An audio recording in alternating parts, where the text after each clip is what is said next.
The night before my daughter's wedding, her fiancé smiled and said, "You know what would be the perfect gift? You disappearing from our lives forever." So, I gave him exactly what he asked for. I sold the house they thought was their wedding present and left an envelope at every guest's table. What was inside, he'll never forget. Where are you watching from today? Drop your location in the comments below and hit that like and subscribe button. The crystal chandelier scattered tiny rainbows across the rehearsal dinner as I watched my daughter, Emily, practicing her vows. 24 years of life, and I'd never seen her glow like that, her soft auburn hair, her nervous laughter, her joy filling the room. I wanted to feel proud, but instead, a chill tightened in my chest when her fiancé, Daniel, whispered something in her ear that made her giggle and glance at me with thinly veiled irritation. "Mrs. Clark," Daniel said with that rehearsed politeness he wore like cologne. "Could I speak with you privately?" I followed him into the library. The scent of old books and polished oak clung to the air. When he shut the door, the smile faded from his face. "Listen, Margaret," he said, "no warmth, no charm. We should talk about tomorrow." I folded my arms. "What about it?" He poured himself a drink from the bar, swirling the amber liquid like it gave him courage. "Emily and I have been thinking about our future. We want a clean start. A new chapter." "I see," I said cautiously.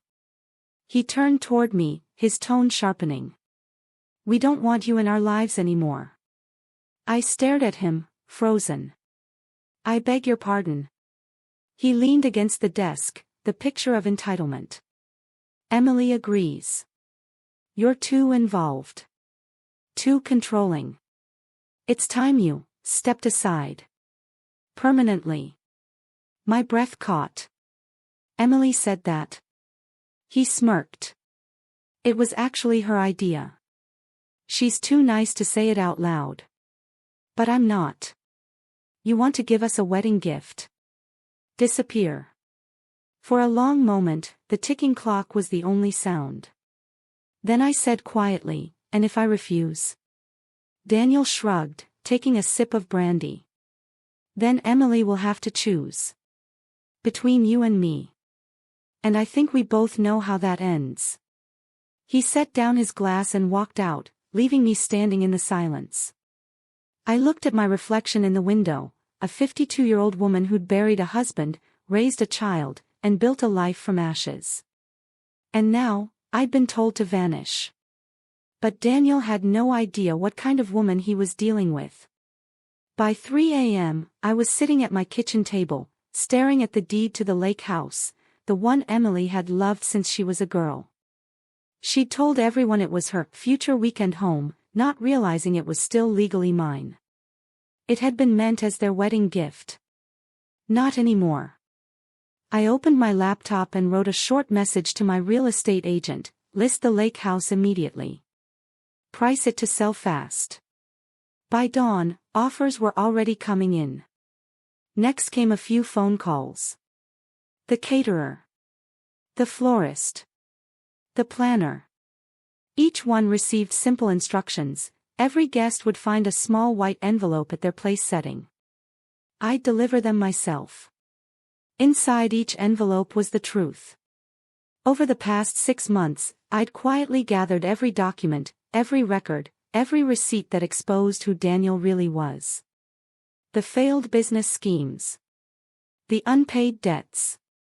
The trust fund cut off for financial misconduct. The lawsuits from investors. The quiet settlements his father's firm had buried.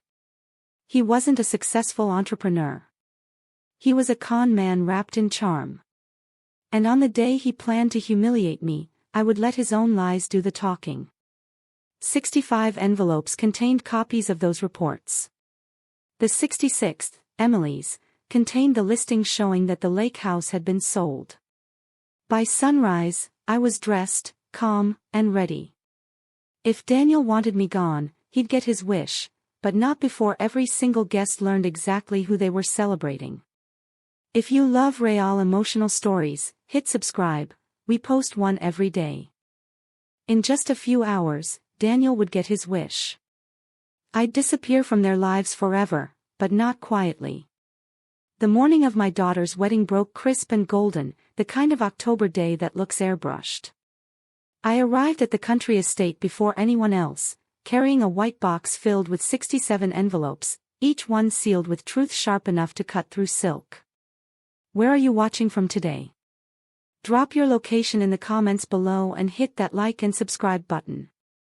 Caroline, the caterer, met me at the service entrance, coffee in hand and curiosity etched across her face. Vivian, I've done weddings for 30 years. Brides, mothers, chaos, I've seen it all. But mysterious envelopes at dawn? That's new. Trust me, I said, handing her the box. Today will be one for the history books. One envelope per guest. Exactly as I described. She raised an eyebrow. And if anyone asks what's inside? They won't. They'll be too busy reading. I checked my phone, a new message from Henry Brooks, my real estate agent. 3 offers already, all above asking price. The lake house, the one my daughter thought was her wedding present, would be gone before she even said, I do. Caroline sighed. Your daughter's going to kill me if this ruins her big day. My daughter made her choice, I said. Now she'll live with it. 2 hours later, I sat beside Laura and her bridesmaids at the salon. The air smelled of perfume, hairspray, and nervous excitement. Champagne glasses clinked as they chatted about honeymoons and happily ever afters. Laura's cheeks glowed with anticipation. Mom, I'm terrified. What if something goes wrong? I smiled softly. Sometimes things go wrong for the right reasons. Sometimes it's life saving you from something worse. She laughed. You're so dramatic today. Save it for your speech tonight. Actually, I said, I don't think I'll be giving a speech. Her smile faltered. What? You've been writing that for months. Plans change, sweetheart, I said. You'll understand soon enough. By 4 o'clock, guests filled the rose garden behind the estate. Laura glided down the aisle on my brother's arm, radiant in lace that once belonged to her grandmother. For a fleeting moment, I almost wavered. Then I saw Daniel, standing at the altar, that same smug, hollow smile stretched across his face. As the minister began, dearly beloved, I thought instead, dearly deceived. When the question came, does anyone object? I stayed silent. My silence would speak soon enough. You may kiss the bride, the minister declared, and applause broke like thunder. Laura's joy-filled face turned toward me, blowing me a kiss. I returned it with a smile that felt like goodbye. The cocktail hour blurred into polite chatter and champagne bubbles. The lake glistened in the distance, the lake where my former house now belonged to strangers. Vivian, you must be so proud, gushed Aunt Caroline. Laura looks like a dream, and Daniel, well, he's quite the catch. He certainly caught something, I murmured. At 6:30, dinner began. Each table shimmered with silverware, candles, and a single white envelope bearing each guest's name. I took my seat across from Laura and Daniel, their smiles radiant, their doom minutes away. Before dinner, the MC announced, the bride's mother would like everyone to open the small gift at their place setting, a message from the Clark family to thank you for joining this special day. 67 envelopes tore open in unison. The first gasp came from table 3, Daniel's old college friends. Another from table 5, where Laura's bridesmaids sat. The music faltered, conversations stopped. Within moments, the ballroom was so silent you could hear the candles flicker. Daniel's head snapped around, scanning the room. Confusion turned to dread as he saw faces of disbelief and anger. When his eyes met mine, I raised my glass and smiled. Mom, Laura whispered, her voice trembling. What's happening? Before I could reply, one of Daniel's friends stood, red-faced and shaking, an envelope in hand. Daniel. You owe me 12 grand from that investment you pitched last Christmas. You said you'd triple it in 6 months. Laura turned to him. What investment? Then a woman at table 7 shouted, he owes me 8,000.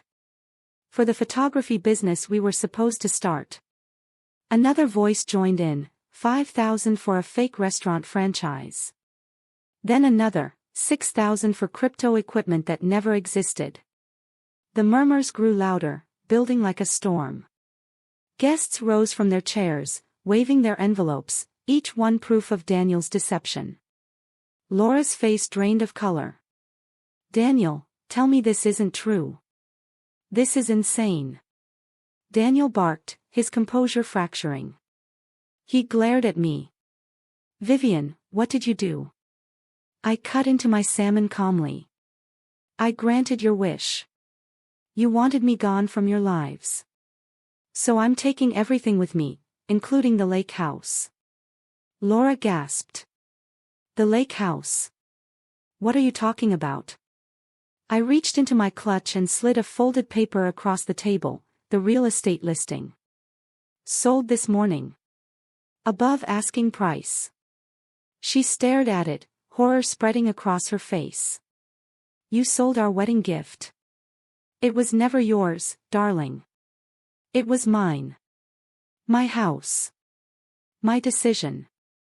Just like it was your decision to tell me to disappear. Her brow furrowed. What? I never said that. Daniel grabbed her arm, his voice sharp and desperate. We're leaving. Now. But it was too late. Every eye in the room was on them, the charming groom exposed as a fraud, the perfect love story unraveling before dessert. If you love real emotional stories, hit subscribe, we post one every day. This is obviously some kind of breakdown, Daniel barked, his voice trembling. We don't have to sit here and be humiliated. But Laura shook off his hand, her eyes locked on mine. Mom, she said, her voice cracking. Explain this. All of it. I looked around the room, 67 guests, each one holding the truth in their hands. Some were already on their phones, calling lawyers or the police. Others whispered to one another, comparing notes, realizing how deeply Daniel had conned them all. Last night, I began quietly, your fiancé told me the perfect wedding gift would be my permanent disappearance from your lives. He said it was your idea, that you were too polite to tell me yourself. Laura's face went pale. That's not true. I never said that. And in that moment, I saw it, the horror dawning in her eyes as she understood what Daniel had done. He hadn't just lied about money. He'd poisoned her trust, turning her against the one person who might have saved her. Tell her, Daniel, I said. Tell my daughter exactly what you said to me in the library last night. But Daniel wasn't listening. His gaze darted from table to table, panic replacing the charm he wore like armor. Guests were approaching him now, clutching their envelopes, angry, betrayed, demanding answers. This is harassment, he shouted. My father's firm will be hearing about this slander. That's when Judge Whitmore from Table 9 stood up, his voice booming across the hall. Your father's firm disowned you over a year ago for embezzlement, son. It's all here, in black and white. Gasps rippled through the crowd. Laura buried her face in her hands, her white gown stained with tears. The fairy tale day was collapsing, and I sat there, calm, watching justice unfold, one revelation at a time. By 8 o'clock, the reception hall looked like a crime scene. Police lights flashed outside, and officers moved through the crowd taking statements. The untouched wedding cake sat melting beneath the chandeliers. My daughter sat beside me, staring blankly at the pile of evidence laid out on our table. Where are you watching from today? Drop your location in the comments below and hit that like and subscribe button. Detective Whitmore, the judge's nephew, approached, notebook in hand. Mrs. Clark, I'll need a statement from you as well. Of course, Detective, I said evenly. Though I suspect you'll find I'm more witness than suspect. Laura finally lifted her tear-streaked face. Mom, how long have you known? I exhaled slowly. About 6 months. I started noticing things that didn't add up, business deals that changed every time he mentioned them, bank accounts that didn't exist. So I did what any mother would do. You investigated my fiancé? She asked, her voice shaking. I protected my daughter. From my purse, I pulled out a manila folder and set it on the table. Private investigator reports. Financial records. Police documentation. Daniel Parker isn't just broke, Laura, he's been running cons since university. The detective flipped through the pages, nodding. This is thorough, Mrs. Clark. Professional work. I hired the best, I said simply. Worth every penny. Laura grabbed the folder, scanning its contents. A restraining order. Theft charges. Mom, why didn't you tell me? I tried. Remember lunch last month? When I suggested you delay the wedding? Or when I mentioned premarital counseling? Every time I tried to warn you, you defended him. You could have just shown me this, she snapped. I laughed bitterly. Could I? You wouldn't even take my calls, Laura. When's the last time we talked, really talked, without him hovering? She opened her mouth to protest, then stopped. She knew I was right. The night before your wedding, I continued, Daniel told me exactly what he wanted. For me to vanish. Said it was your idea. I believed him. My voice cracked for the first time. Do you have any idea what that felt like? Before she could answer, a commotion erupted near the exit. Daniel was trying to flee with one of his groomsmen, but several furious guests blocked the doors. You're not going anywhere until we get our money back, shouted Michael, one of his college friends. We're talking about a class action lawsuit. This is kidnapping. Daniel snapped, but the tremor in his voice betrayed him. Actually, said Detective Whitmore, stepping forward, I can stop you. Daniel Parker, you're under arrest for fraud and conspiracy to commit theft. Gasps filled the room as handcuffs clicked. The string quartet fell silent. Caterers froze mid-service. Daniel's expression flickered between fury and disbelief before settling into something cold and calculating. He turned toward Laura. This is all a misunderstanding. Your mother's having some kind of breakdown. Don't let her poison you against me. Laura rose slowly, her voice trembling but strong. Daniel, she said, did you tell my mother I wanted her gone? Daniel hesitated. His instincts told him to lie, but even he could see there was no saving himself now. Yes, he said finally. But you have to understand, she was interfering. Interfering? Laura interrupted, her tone sharp. You mean paying for this wedding? Giving us the lake house? Or the monthly checks you made me beg her for when your trust fund was cut off? That last part hit me like a blow. You what? I whispered. Daniel's voice faltered. That was temporary, just until my father sorted out our. Detective Whitmore cleared his throat. For the record, his father's firm is suing him for embezzlement. The trust fund was frozen as part of that case. Laura stared down at her engagement ring, the one I now realized had been bought with my own money. Slowly, she slipped it off her finger. Get him out of here, she said quietly. The detective nodded and led Daniel toward the exit. The room was still full of onlookers, but for that brief moment, it felt like it was only me and my daughter. Laura turned to me, tears spilling freely. Mom, she whispered. I am so sorry. If you love real emotional stories, hit subscribe, we post one every day. The cleanup after Laura's disastrous wedding took 3 hours, 2 police cars, and one very bewildered wedding planner trying to salvage her Yelp rating.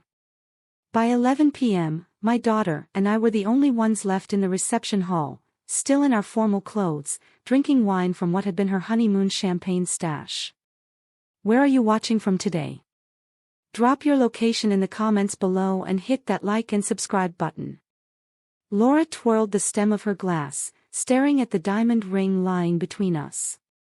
I can't believe I was so stupid, she whispered for the 10th time that night. All those warning signs, and I just ignored them. You weren't stupid, sweetheart, I said gently. You were in love, or at least, you thought you were. Daniel's very good at what he does. Manipulation is an art form to him. She pulled off her earrings, her movements shaky. How much money did I ask you for because of him? Please just tell me. I hesitated. I'd been dreading this moment all evening. Over the past 8 months, about 37,000. Her eyes widened, then filled with tears. Oh God. Mom, I'm so sorry. How can I ever repay you? You don't, I said, reaching across the table to take her hand. That money protected you, even if you didn't realize it. Laura sniffed, wiping her cheeks. You must hate me for choosing him over you. I shook my head. No. I'm disappointed, yes. But hate you? Never. What worries me more is how easily you lost yourself in that relationship. She went quiet, thinking. When did it start, do you think? When did I stop being me? I sighed. Probably around the time you got that big promotion at your marketing firm. Remember how proud you were? And then what did Daniel say when you told him? Her face darkened. He said I was getting too ambitious. That my career would come between us. And you turned it down. She nodded miserably. I told myself it was a compromise. That's what love meant, sacrifice. Did Daniel ever sacrifice anything for you? Laura thought for a moment. Then, quietly, no. Every compromise was mine. The janitor appeared, sweeping confetti and broken glass. We moved outside to the stone steps under the October moon. Laura shivered in her sleeveless gown, so I wrapped my shawl around her shoulders like I used to when she was little. Mom, she asked softly, are you happy this happened? I mean, are you relieved he's gone? I considered it. I'm relieved that you're safe. I'm sorry it had to happen in front of everyone you love. But am I glad he's out of our lives? Yes, sweetheart. I am. Laura exhaled slowly. I think I am, too. Is that terrible? Shouldn't I be heartbroken? The fact that you're not tells you everything you need to know about what kind of relationship it really was. We watched the catering trucks drive away, headlights fading down the hill. What happens now? Laura asked finally. I gave up my apartment. All my stuff's at his place. I don't even have anywhere to live. You'll come home, I said. Your room's exactly as you left it. After everything I did, after how I treated you. Laura, I said, turning toward her. Even with her ruined dress and smeared mascara, she looked more like herself than she had in months. You're my daughter. There's nothing you could do that would make me stop loving you. That's real love. No conditions. No ultimatums. Her tears returned, but softer this time. I love you, too, Mom. And I'll never let anyone come between us again.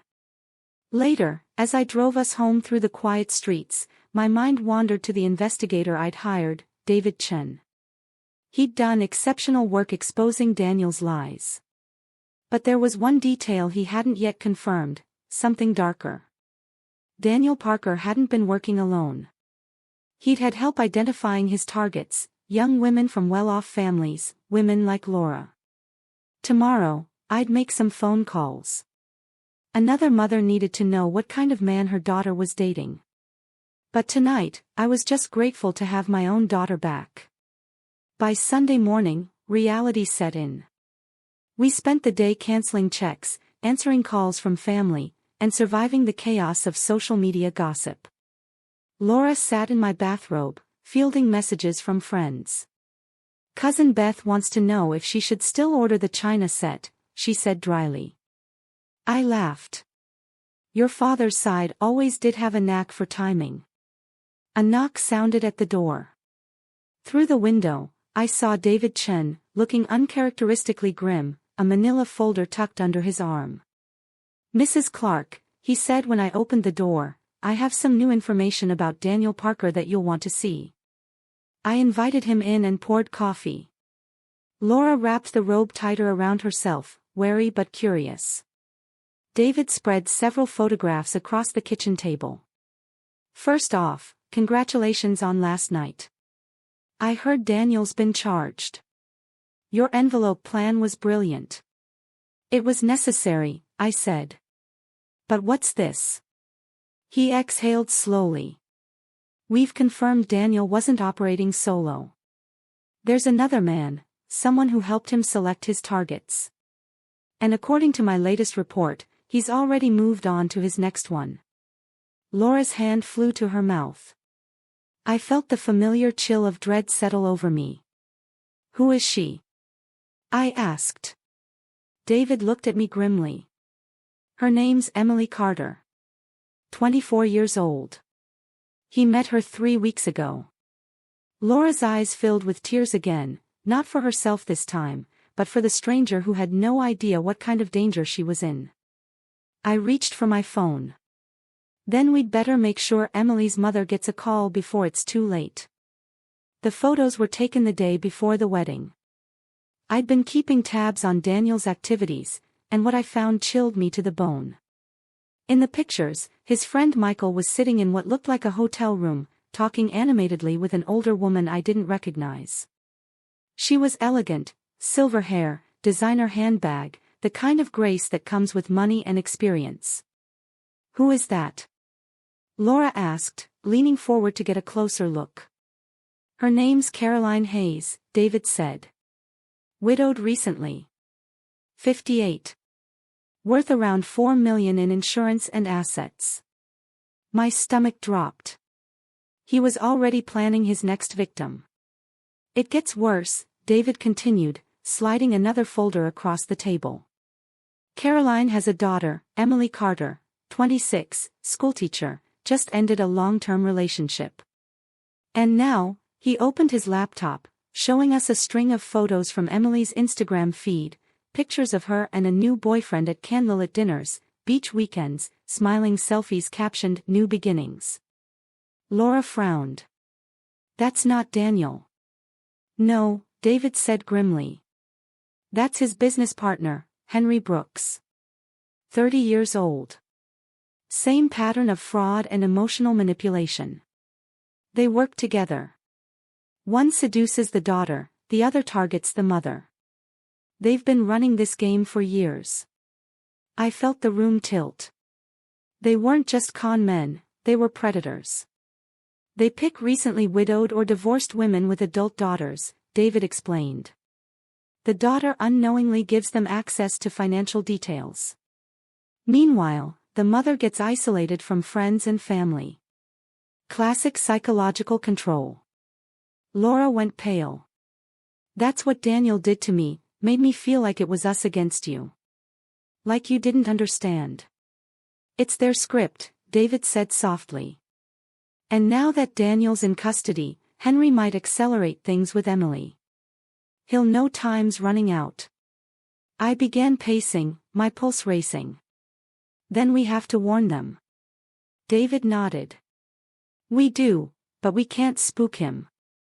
If we go in too directly, Henry disappears. We need evidence, solid proof of criminal activity." "What do you need from us?" Laura asked.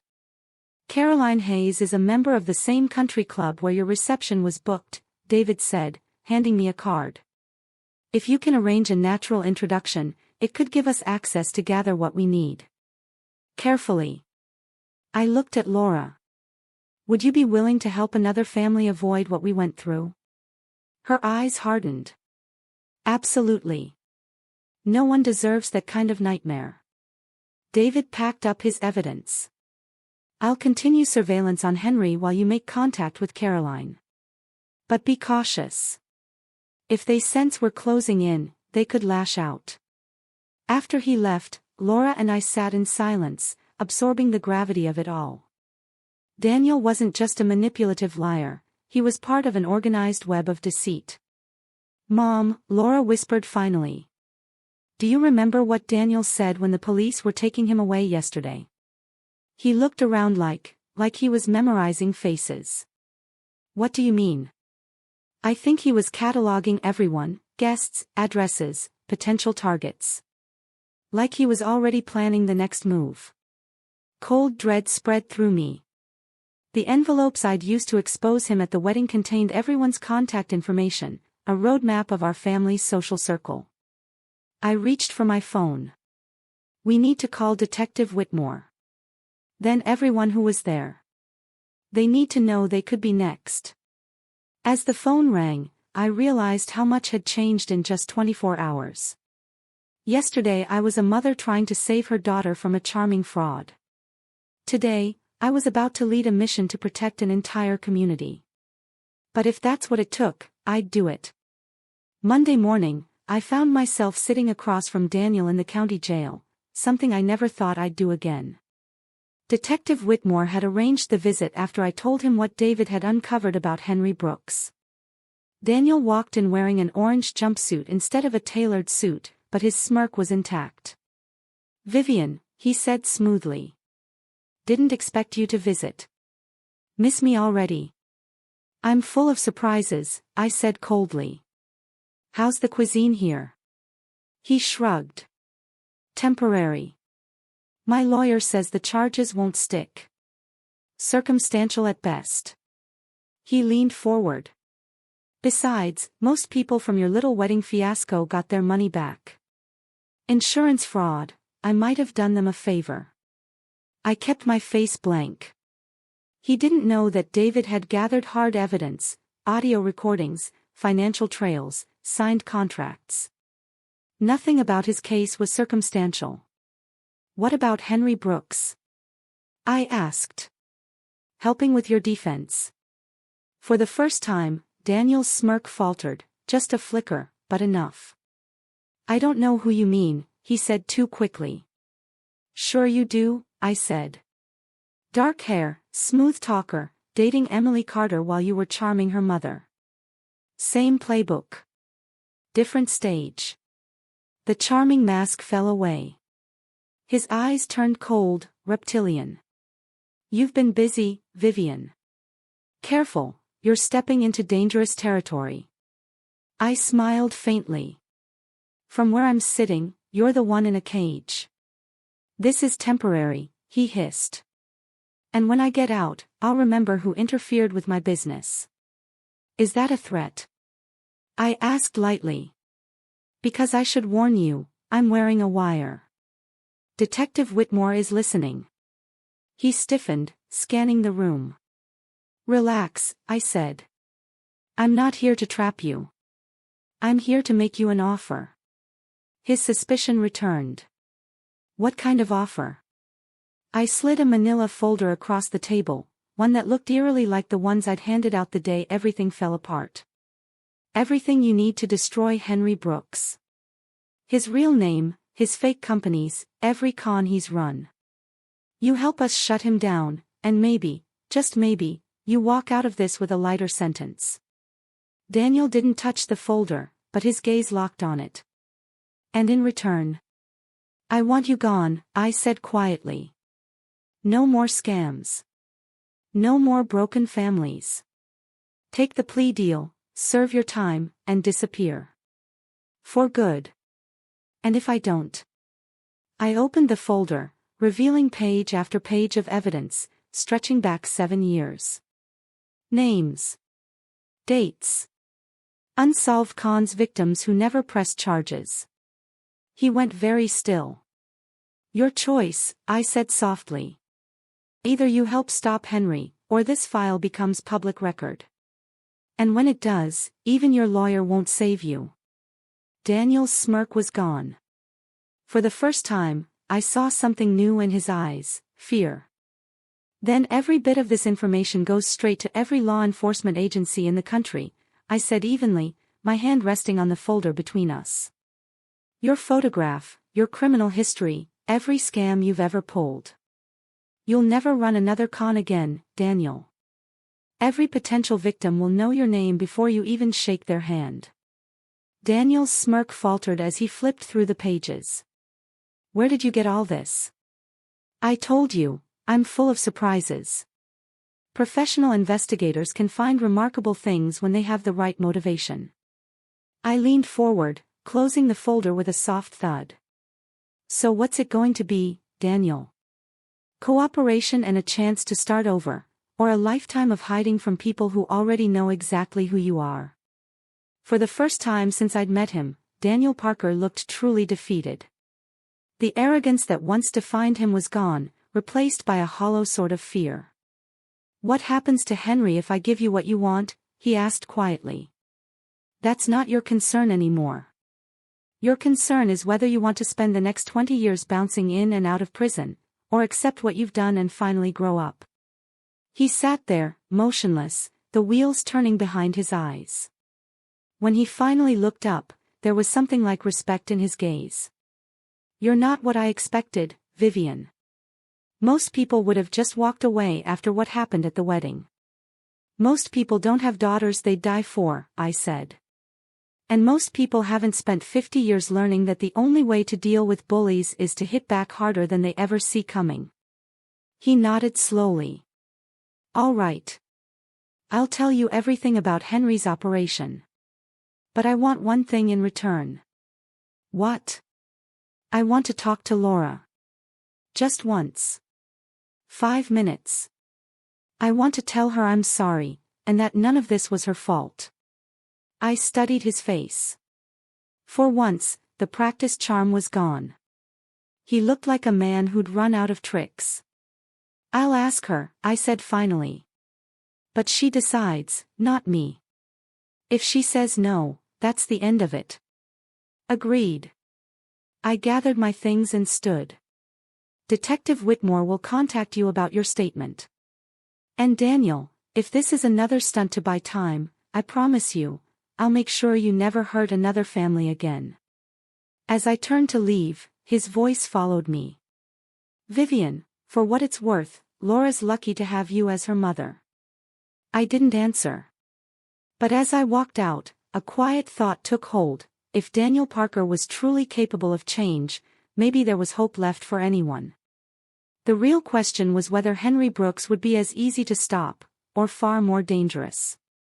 Tuesday evening found Laura and me sitting in Caroline Hayes's beautifully furnished living room, cream walls, soft lighting, photographs of family vacations lining the mantel. The atmosphere was warm, but the woman across from us looked shattered. The introduction had been surprisingly easy. A few shared acquaintances at the country club, a comment about how unpredictable young men could be, and soon, the conversation had taken a darker, more personal turn. You're saying Henry's been lying about everything? Caroline's voice trembled as she read through the documents David Chen had compiled. His family, his job, even his name. I'm afraid so, I said softly. And the most important thing, Mrs. Hayes, you were his endgame. Emily was just the way in. Caroline blinked back tears. A retired literature professor, intelligent and composed under normal circumstances, but love, especially through a daughter, makes even the sharpest minds vulnerable. She's going to be heartbroken, Caroline whispered. Emily was talking about introducing him to me this weekend. She thought he might propose. Laura leaned forward, her voice steady but gentle. I know how that feels. 3 days ago, I was about to marry a man who'd lied about everything, too. It's humiliating, but it's better to be hurt by the truth than destroyed by the lie. Caroline looked up helplessly. How do I even tell her? She'll hate me for going behind her back. That's where we come in, I said carefully. David has a plan, but it requires Emily to be here tomorrow night. We explained the setup, a dinner invitation, discreetly recorded by hidden cameras. The goal wasn't confrontation, it was revelation. Henry would walk straight into a conversation designed to unravel his story in front of Emily. Caroline frowned. It feels manipulative. It is, I admitted. But he's been manipulating your daughter for months. The only way to expose someone like that is to let them trap themselves in their own lies. She sighed, staring at a photo of Emily and Henry, laughing together on some sunny afternoon. What if she doesn't believe the evidence? What if she chooses him anyway? Then you support her while protecting yourself, Laura said firmly. You can't force someone to see the truth before they're ready. But you can make sure she's not the reason you lose everything. For 2 hours, we sat around that table planning the dinner, rehearsing questions, mapping responses, preparing for every possible twist. Caroline, to her credit, caught on fast. He said he graduated from Stanford, she mused, jotting down notes. But he also claimed he grew up in Boston. Maybe I'll ask him what it was like adjusting to California weather. Most real alumni mention that. Perfect, I said. David will have the cameras installed tomorrow afternoon. Just remember, the goal isn't to humiliate him. It's to open Emily's eyes. As Laura and I stood to leave, Caroline caught my arm. Vivian, why are you doing this? You don't even know us. Your daughter is safe. Why risk getting involved? I thought about Daniel's words earlier that day, about Laura being lucky to have me. Because 3 days ago, my daughter was in the same place as yours. And she got out because someone handed me the truth at the right time. I'm just passing it on. Caroline's eyes softened. You think that'll save her? I think information gives people choices, I said. What she does with it, that's up to her. On the drive home, Laura was quiet. Finally, she spoke. Mom, are we sure we're doing the right thing? It feels like we're playing with people's lives. We're giving Emily what we wish someone had given us sooner, I said. The truth. Laura nodded slowly. If someone knew what Daniel was and didn't warn me, I'd never forgive them. Exactly. After tomorrow night, if she chooses to stay with him, that's her decision, but it'll be an informed one. Just as we pulled into the driveway, my phone buzzed. A message from David Chen. Henry Brooks just booked 2 flights to Miami this weekend. 2 tickets. He was planning to run. I showed the message to Caroline, and she went pale. He knew something. Someone must have warned him. Maybe Henry was making phone calls from his cell, or one of their partners had gotten nervous and decided to cut their losses. Either way, tomorrow's dinner at Caroline Hayes's house had just become a race against time. If Daniel Parker disappeared with Emily, it could be months before anyone found them. By then, Caroline's fortune would be gone, and Emily could be trapped in an abusive relationship halfway across the country. Change of plans, I said, reaching for my phone to call Caroline. We're moving the dinner to tomorrow night, and we're going to make sure Daniel Parker never makes it to that airport. As I dialed, I thought about how much had changed since Henry's cruel words 3 days ago. The woman who'd once been told to disappear had become someone who refused to let others face the same kind of danger. And tomorrow night, Daniel Parker would learn that his luck had finally run out. Wednesday evening. Caroline Hayes's dining room looked more like a surveillance command center than a dinner party. Hidden cameras blinked silently from 3 angles, Detective Whitmore monitored from the kitchen, and David Chen waited in a car across the street with eyes on the driveway. Emily had arrived early, excited to introduce her boyfriend to her mother, unaware that the night ahead would shatter her world. Daniel Parker was everything Henry had described: tall, handsome, articulate. His smile was confident, his charm effortless. He brought flowers for Caroline and complimented her art collection with practiced ease. Everything about him screamed credibility. "So, Daniel," Caroline said over appetizers, "Emily tells me you're from Boston originally. Must have been quite a change, moving to California for Stanford." Daniel didn't flinch. "Actually, the weather was the easy part. After years of New England winters, California felt like paradise. The real adjustment was learning how relaxed West Coast business can be." Emily beamed proudly.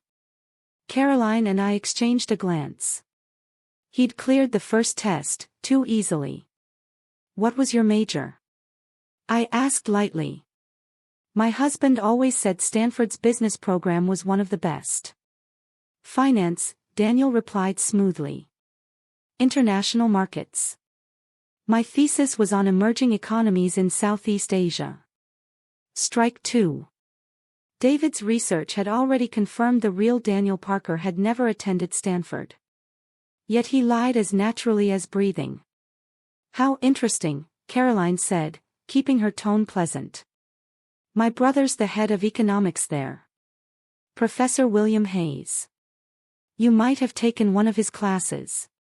For the first time, Daniel hesitated, a fraction of a second, but enough. "Can't say the name rings a bell. Big university, lots of departments." Emily jumped in quickly, trying to smooth the tension. "Mom, he graduated years ago. Professors change." Caroline smiled faintly. "Oh, William's been there for over 25 years. Daniel's smile hardened. "I'm starting to feel like I'm being interviewed." "I'm just making conversation," Caroline replied softly. "Right," Daniel said, voice cooling. "Maybe we could change the subject." He tried to steer things toward Caroline's lifestyle, her investments, her travels, fishing for vulnerabilities. I decided it was time to move faster. "I'm more curious about your travel plans," I said. "Emily mentioned a romantic getaway this weekend." Daniel's expression didn't change, but his knuckles tightened on the wine glass. "We've discussed a few options. Miami's lovely this time of year," I continued casually. "Have you been before?" Emily frowned. "Miami? I thought we were going to Napa Valley." Daniel blinked. "Plans change. Sometimes opportunities come up unexpectedly." That's when Detective Whitmore stepped out from the kitchen, badge glinting under the chandelier.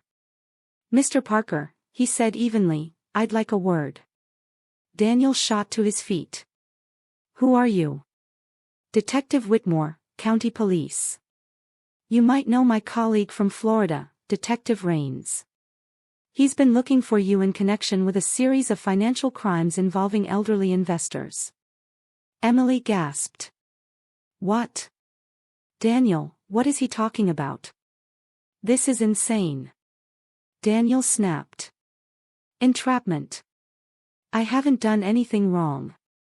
"Then you won't mind explaining why you booked 3 flights to Miami under different names this week," Whitmore said calmly. 3 different names?" Emily whispered. "Daniel, who are you?" Daniel made his fatal mistake. Instead of talking, he grabbed Emily's arm and tried to drag her toward the door. "We're leaving. Don't listen to them, they're trying to turn you against me." Emily wrenched free. "Don't touch me." She turned to the detective. "Tell me everything." And so he did. Over the next 30 minutes, Emily Carter learned that Daniel Parker was actually Thomas Rivers, a career con artist wanted in 4 states. His so-called investment career was a cover for targeting wealthy widows and their families. The Miami flights were his escape plan. He'd intended to marry Emily, gain access to her family's assets, and disappear. As the officers led him away in handcuffs, Caroline held Emily, both trembling with shock and relief. Detective Whitmore turned to me. "Ms. Clark, your work here was extraordinary. You may have saved more families than you realize." When the last police car drove off and David packed up the surveillance gear, The house was quiet except for the sound of Emily's soft crying. Caroline stroked her daughter's hair, whispering that it was over. Sarah looked at me and said, "Mom, if Daniel and Henry were partners, how many other women are being deceived right now?" I met Caroline's eyes. "Probably more than we wanted to imagine." "So what do we do about it?" she asked. The answer had been forming in my heart since the day Henry was arrested. "We start something," I said. "A foundation, for families who suspect their loved ones are being manipulated. Investigations, legal aid, counseling. Education." Caroline smiled faintly through her tears. "You're serious?" "Completely." 3 months later, Second Chances opened in a modest downtown office, funded by the money I'd once meant as my daughter's wedding gift. In that short time, we'd helped 12 families, counseled dozens of victims, and built a national database of known romantic predators. Caroline served on the board. Emily volunteered weekends, helping young women recognize warning signs. And me? I finally understood that when someone tries to erase you, the best revenge isn't disappearing, it's becoming impossible to ignore. Henry Brooks got 7 years for fraud. Daniel Parker, Thomas Rivers, got 12 and a lifetime ban from financial work. Both would spend the rest of their lives watched by the very system they once manipulated. Sometimes, the perfect gift isn't what anyone expects. Sometimes, it's finding your strength when someone tries to silence you. And sometimes, the person who vanishes isn't the one who was told to. Thanks for listening. Don't forget to subscribe and share your story in the comments. Your voice matters.